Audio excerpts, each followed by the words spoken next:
How are you. स्वागत आप सभी का दीपक ट्यूटोरियल्स में।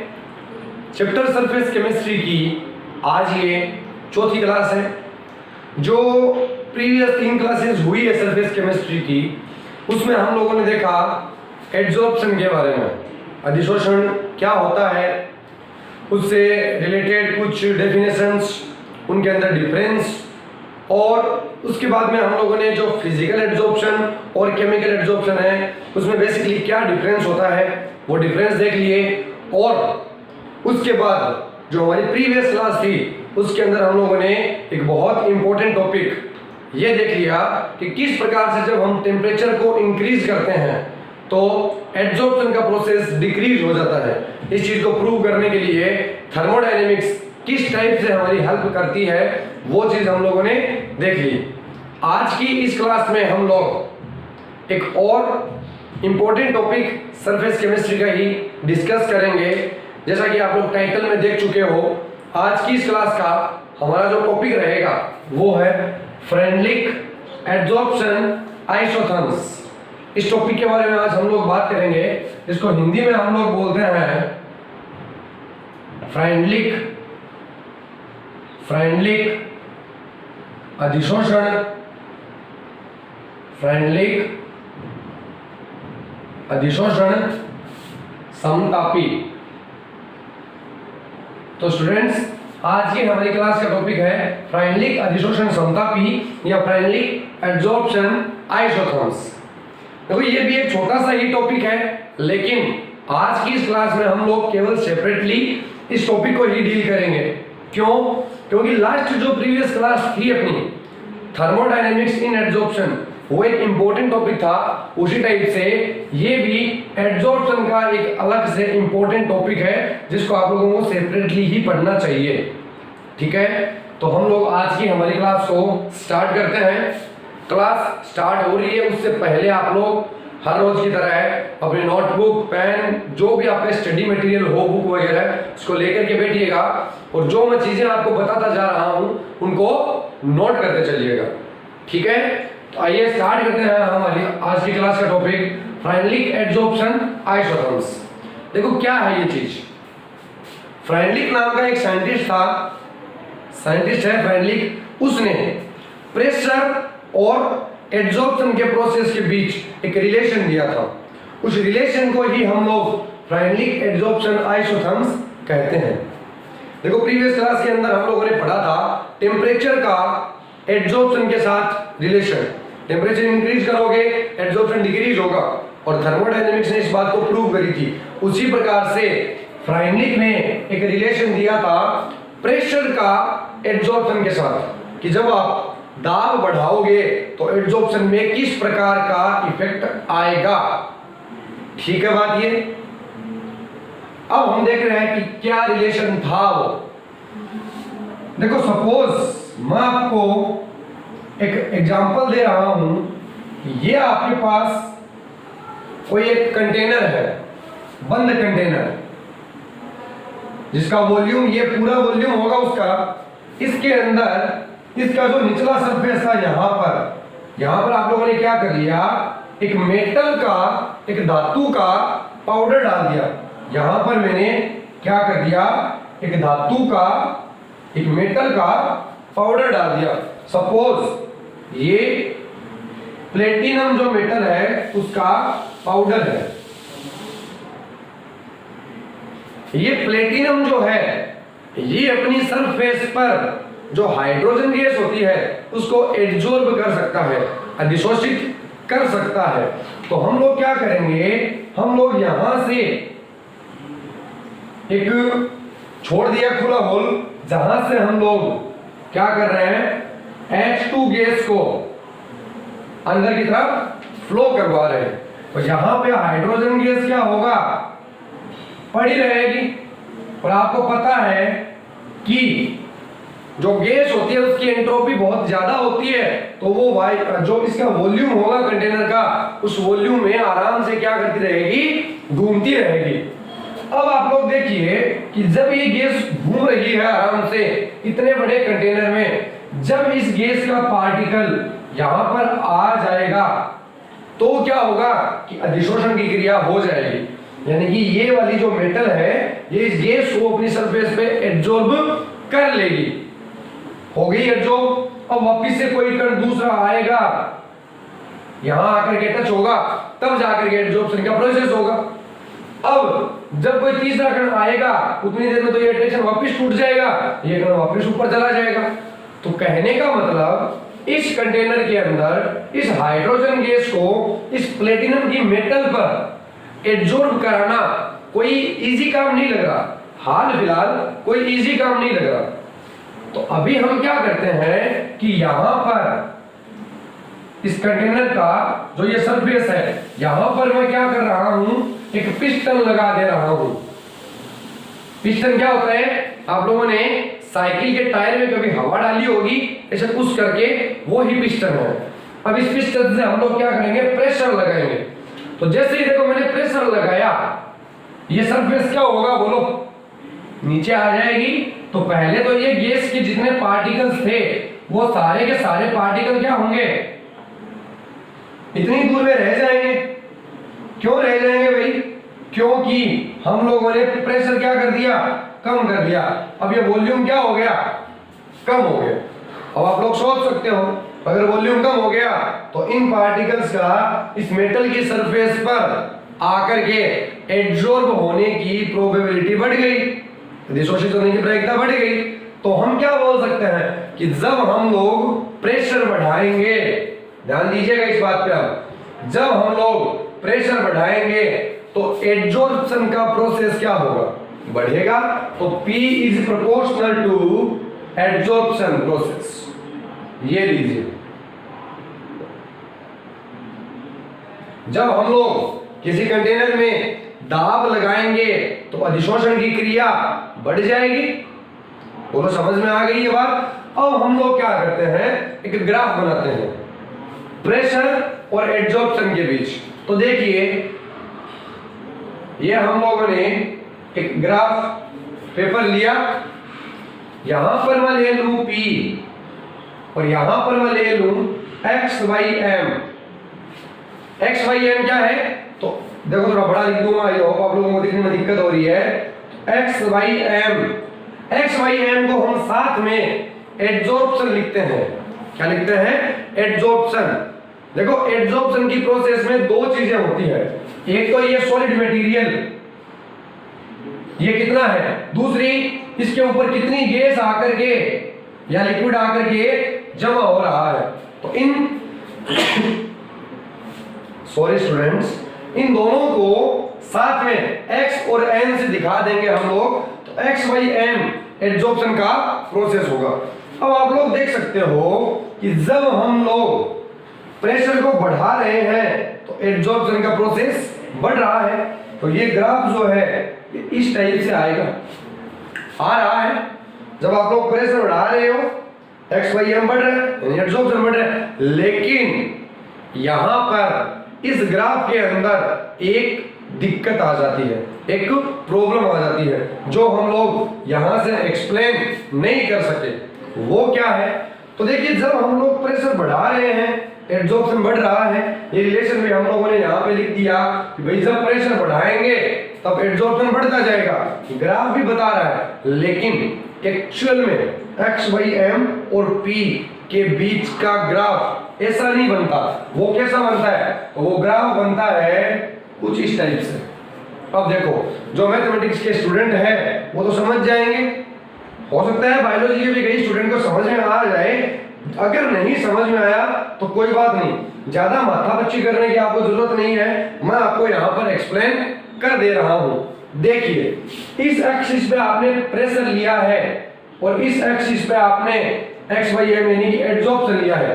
जब आप लोग प्रेशर बढ़ा रहे हो x y m बढ़ रहा है, लेकिन यहाँ के बाद में आपको क्या देखने को मिल रहा है कि x y m बढ़ना बंद हो गया, यानी कि एब्जॉर्प्शन बढ़ना बंद हो गया। चाहे आप प्रेशर कितना भी बढ़ा लो लेकिन एब्जॉर्प्शन नहीं बढ़ेगा। ये क्या बीच में एक्सेप्शन आ गया, अपवाद आ गया। तो देखो यहाँ पर अपवाद अपवाद कुछ नहीं है, इस चीज को हम यहीं से एक्सप्लेन कर सकते हैं। कैसे करेंगे, तो देखिए आप लोगों को पता है कि जब आप लोगों ने प्रेशर बढ़ाया तो एड्सॉर्प्शन का प्रोसेस बढ़ता गया। ठीक है, अभी देखो जब आप लोगों ने प्रेशर यहां तक लगाया कि ये इतना वॉल्यूम कम हो गया, तो इन कणों के पास इतनी दूरी थी कि ये आराम से यहां पे आकर के चिपक थे। जब आपने प्रेशर और बढ़ाया और कण आकर के चिपक गए, प्रेशर और बढ़ाया एड्सॉर्प्शन और बढ़ गया। प्रेशर बढ़ा रहे हो एड्सॉर्प्शन बढ़ता जा रहा है, प्रेशर और बढ़ाया एड्सॉर्प्शन और बढ़ गया, प्रेशर और बढ़ाया एड्सॉर्प्शन और बढ़ गया।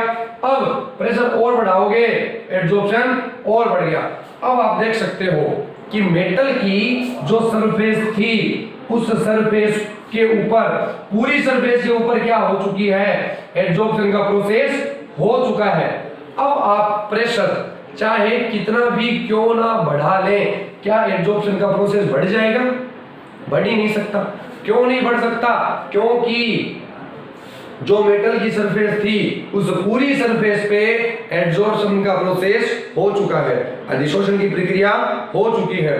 तो मैं क्या बोलूंगा, फ्राइनलिक के अकॉर्डिंग या फिर फ्राइनलिक के अनुसार हम ये बोल सकते हैं कि जब आप लोग प्रेशर बढ़ाओगे, जब आप लोग प्रेशर बढ़ाओगे तो एड्सॉर्प्शन का प्रोसेस बढ़ेगा, लेकिन इनफाइनाइट प्रेशर पर एड्सॉर्प्शन इनफाइनाइट नहीं होगा।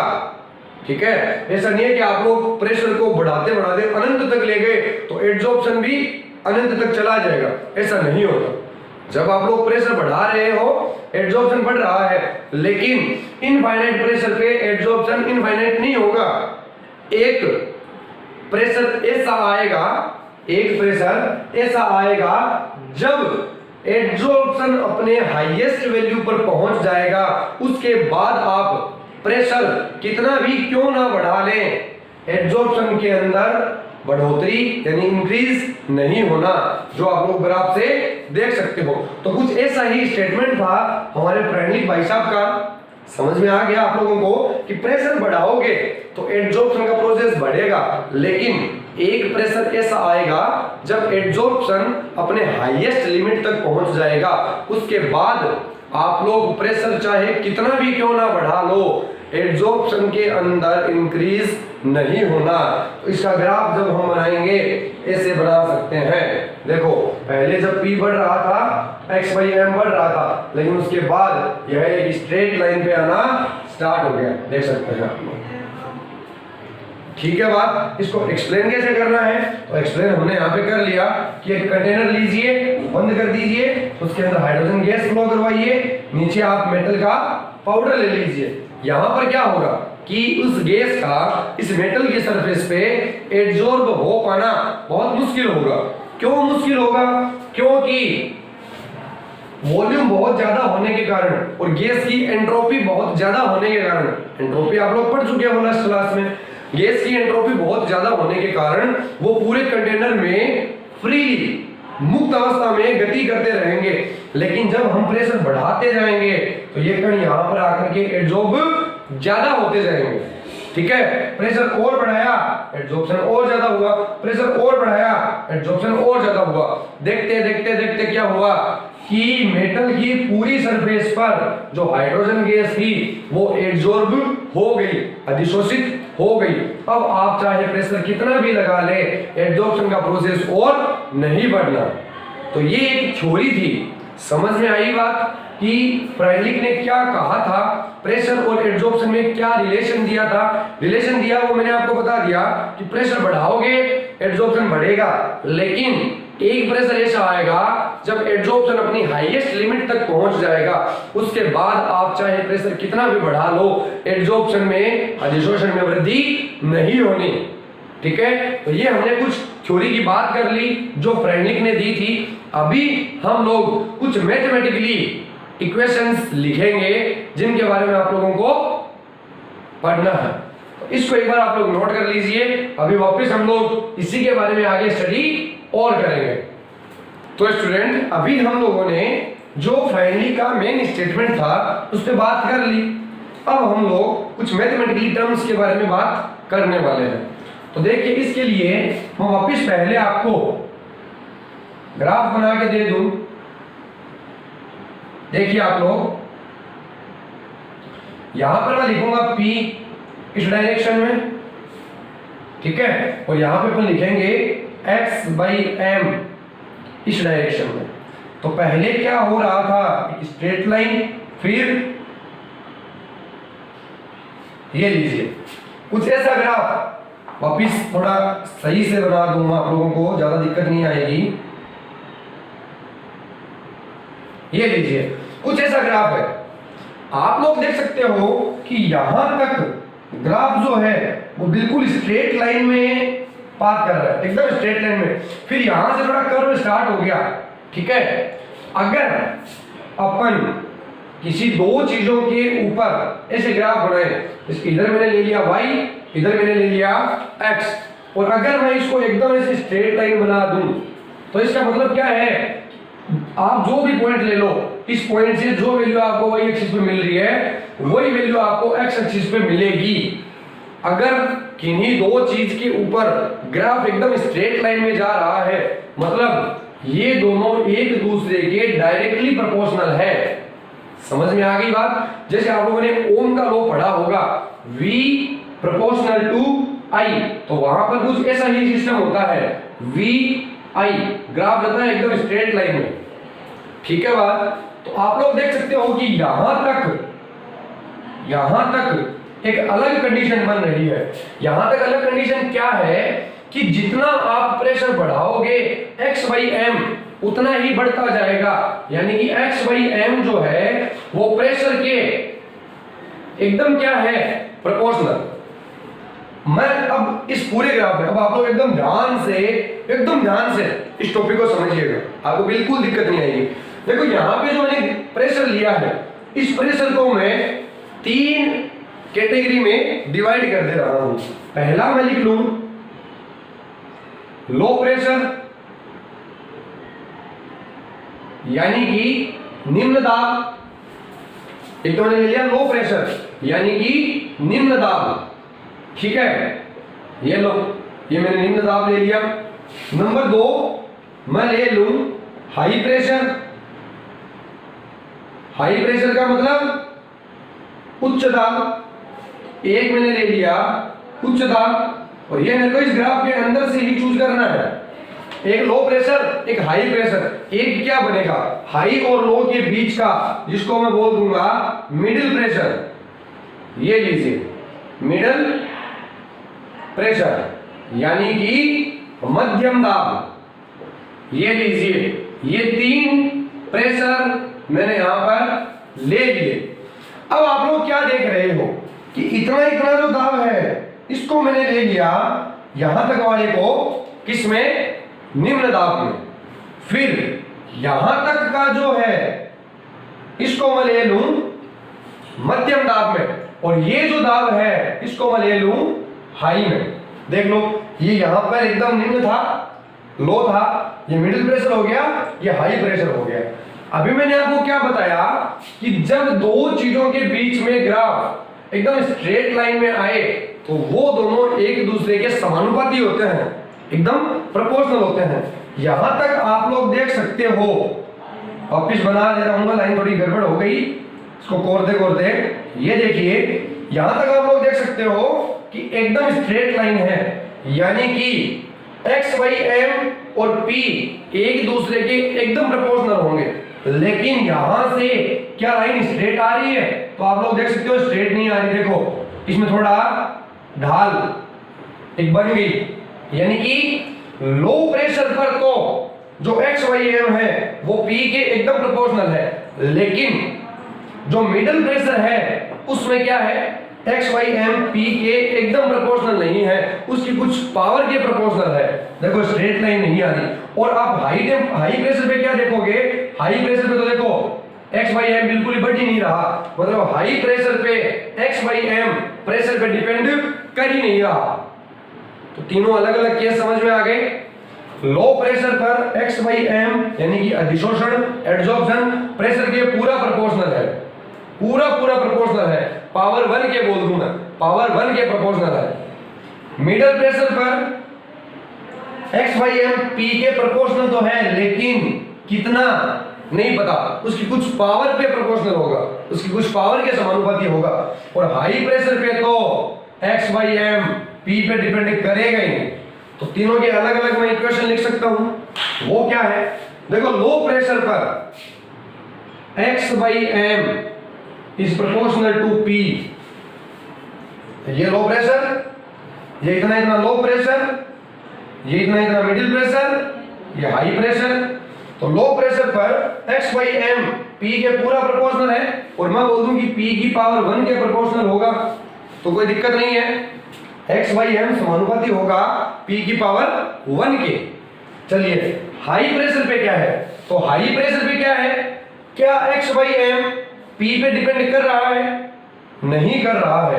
तो x by M proportional to p to the power 0, यानी कि x बाई एम p की पावर 0 के समानुपाती होगा। आप p में चाहे कितना भी चेंज कर लो, x बाई एम में कोई चेंज नहीं आना। इसका मतलब क्या है कि आप p में जितना चेंज करोगे x बाई एम में उतना चेंज आएगा। इसका मतलब क्या है कि आप p में कितना भी चेंज कर लो, x बाई एम में कोई चेंज नहीं आना। मिडिल प्रेशर पे क्या हो जाएगा, प्रेशर बढ़ाने पर x बाई एम बढ़ तो रहा है, लेकिन क्या पूरा पूरा प्रोपोर्शनल है, नहीं है। तो मैं यहाँ पे लिख दूंगा x by M proportional to p to the power n, p to the power n।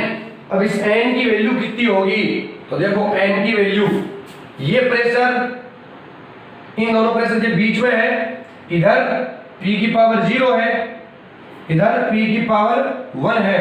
तो यहाँ पे p की पावर 0 से 1, इन दोनों के बीच की कुछ वैल्यू आएगी, तो n की वैल्यू आ गई 0 से 1। ठीक है, तो ओवरऑल अगर मेरे को तीनों का एक रिलेशन निकालना हो, तो मैं ये लिखूंगा कि x अपॉन m जो है वो p की पावर n पे डिपेंड करता है, जहां n की वैल्यू 0 से 1 के बीच में है। बोलो ये बात समझ में आई आप लोगों को? यहां तक कोई डाउट नहीं होना चाहिए। मैं भी फिर भी अगर किसी को कोई डाउट आए तो मेरे को कमेंट में डाउट लिखेगा। ठीक है, इसको आप लोग एक बार नोट कर लीजिए। अभी हम फाइनली वो इक्वेशन लिखेंगे जो फ्राइनलिक अधिशोषण समतापी होती है, उस इक्वेशन के बारे में बात करेंगे। तो आप लोग ये ग्राफ बनाइए, तीनों प्रेशर पे अलग अलग x बाई m का रिलेशन नोट कीजिए। की बात करेंगे जो फ्राइनलिक एड्सॉर्प्शन आइसोथर्म्स होती है, या जिसको फ्राइनलिक अधिशोषण समतापी कहते हैं। अभी हम लोगों ने जो ग्राफ बनाया, उस ग्राफ में तीन अलग अलग प्रेशर लिए, तीनों प्रेशर का x बाई m के साथ रिलेशन बना लिया। अगर तीनों का ओवरऑल रिजल्ट मैं लिखूं तो मैं ये लिख सकता हूं कि x by m is proportional to p to the power n, जहां पे n की वैल्यू 0 से 1 हो जाएगी। अगर 0 है तो बीच में आ गया, 1 है तो बीच में आ गया। तो low pressure, middle pressure, high pressure, तीनों का रिलेशन इसमें आ गया। अब आप लोग देखिए, जब हम ये साइन हटाते हैं समानुपाती का, तो एक स्थिरांक आता है, एक कांस्टेंट आता है। तो देखिए x by m is equals to k p to the power n, ये डॉट बीच में। तो ये k क्या है, k है एक कांस्टेंट जिसकी वैल्यू कितनी होती है, फिक्स नहीं होती। ये वैल्यू डिपेंड करती है कि जो एड्सॉर्बेंट और एड्सॉर्बेट है, अधिशोषक और अधिशोष्य है, उनकी प्रकृति कैसी है। इस इक्वेशन को सबसे पहले फ्राइनलिक ने दिया था, तो इस इक्वेशन को ही हम लोग क्या बोलते हैं, इस नाम से जानते हैं। ये लीजिए, इस इक्वेशन को क्या बोलते हैं, फ्राइनलिक अधिशोषण समतापी या फ्राइनलिक एड्सॉर्प्शन आइसोथर्म्स। बोलो क्लियर है ये बात आप लोगों को, समझ में आ गई अच्छे से? चलो अब हम लोग क्या करते हैं, इस इक्वेशन का दोनों तरफ लॉग ले लेते हैं। तो देखिए log x by m, log x by m is equals to log k। देखिए log m into n, log m plus n, तो log k plus log p to the power n। समझ में आ गया इतना मैटर? चलिए अब देखिए log x by m is equals to log k plus log m to the power n is equals to n log m, तो ये n आगे आ जाएगा पावर वाला, तो प्लस n log p। ये लीजिए, ये हमने क्या किया, जो फ्राइनलिक एड्सॉर्प्शन आइसोथर्म्स था, जो फ्राइनलिक अधिशोषण समतापी था, उसका लॉगरिथम यानी कि उसका log के अंदर उसकी इक्वेशन को कन्वर्ट कर दिया। अब हम लोग क्या करेंगे, इस इक्वेशन से ग्राफ बनाएंगे। हम लोगों को फाइनली जो आपके एग्जाम में अगर आएगा, यह आ सकता है कि फाइनलिक एड्सॉर्प्शन आइसोथर्म्स होता क्या है, तो ये इक्वेशन होती है। अब आपको बोल दे कि आप लोगों को फाइनलिक एड्सॉर्प्शन आइसोथर्म्स यानी कि फाइनलिक अधिशोषण समतापी का वक्र बनाना है, कर्व यानी कि ग्राफ बनाना है, तो आप वो वाला ग्राफ नहीं बनाओगे जो अभी हमने ये वाला बनाया था। आप लोगों को अगर फाइनलिक एड्सॉर्प्शन आइसोथर्म्स का ग्राफ बनाना है, तो आप इस इक्वेशन का पहले लॉग लीजिए। अब इस लॉग की ये जो इक्वेशन है, इस इक्वेशन से आपको ग्राफ बनाना है। आई होप आप लोगों ने केमिकल काइनेटिक्स देखा है, उसका जो लास्ट पार्ट था वो ग्राफ से ही रिलेटेड था। अगर वो आप लोगों ने देखा है तो इस इक्वेशन से आप लोग ग्राफ अच्छे से बना लोगे। अगर किसी को नहीं पता तो देखिए, इक्वेशन है अपनी log x by m is equals to log k plus n log p। हमको क्या चाहिए, y is equals to mx plus c चाहिए, तो y की जगह तो log x बाई m हो गया, mx ओनली log k है, ये क्या है n log p, तो मैं इसको क्या लिख दूं, c प्लस mx।